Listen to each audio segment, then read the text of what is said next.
Okay, Beauty Vault Rejuvenating Pampa Beauty o pampakinis. Gusto nyo bang Korean look or glassy skin? Both. Alam ko, both ang gusto ng mga Asian. Karamihan Asian naman ang beauty conscious, body conscious. Ayan, lahat, oo, conscious. Pero dito sa ibang country, wala silang pakialam po. Kahit magmukha pa silang baboy, kalabaw, o mga Pinoy lang talaga ang big issue. Aminin nyo, 110% yan. So anyway, balik tayo sa Beauty Vault. Nagtanong ako, I asked the CEO, pwede ba yan isabay? Kasi bago ako, new user ng Beauty Vault. I started Friday night. Friday night. So I asked last night to Saturday, kasi Sunday today. Sabi ko, pwede ba yan isabay ang Beauty Vault while using Picas cream? Kasi nga itong nasa forehead ko, melasma. Ayan, makikita nyo yung melasma ko. Nag-lighten na siya. Ang bilis guys. 1 week pa lang ako gumamit yan.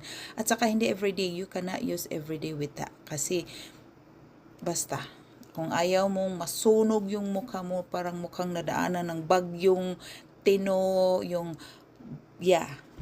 giharos na talaga, gibugno na talaga ang mukha mo, huwag mong gamitin ang Picas cream every night. Gabi lang yan ginagamit yung Picas cream.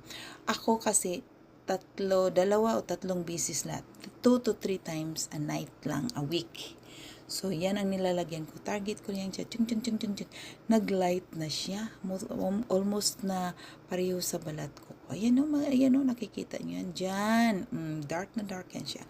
Ang kaibahan lang talaga nitong Picas cream, mag-lighten talaga siya. Mas lalo siyang makikita hanggat papareho na ang balat nyo. Fair skin na. So, yan ang kagandahan sa Picas cream. Balik tayo sa Beauty Vault. Kung gumamit tayo ng Beauty Vault, huwag kang gumamit ng Picas cream. Yan ang sabi sa akin ni CEO.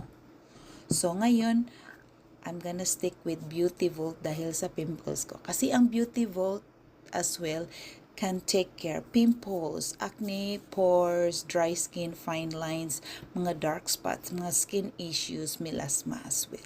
So, I choose to stick the Beauty Vault. So, everyday mag-upload ako. Everyday i-update ko kayo sa Beauty Vault. Excited ako.